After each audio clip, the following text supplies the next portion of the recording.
हाँ सारा क्या करत हस? पापड़ टमाटो खुश रहो सदा सुहागर रहो तोर मांग के चूरी सलामत रहे। आओ सारा नहीं आवत हस घूमे बर? नहीं आओ भाटो मैं आता तुम ते मूल करू करू करल धर लेथस। ए सारा भाटो में थोड़ा मोड़ा नोक झोंक चलत रही थे जी वही तो मैं हरे चला रे तोर दीदी घलो बुलावा थे। आना भाई आ। अरे दीदी घलो पूछा थे। हाँ हाँ ले आओ था जीजा।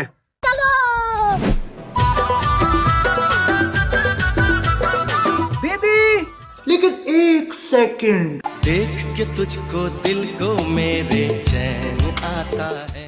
खुश रहो।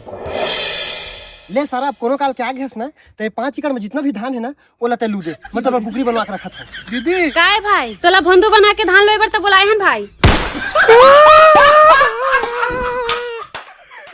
ले जल्दी लुक आबे चल।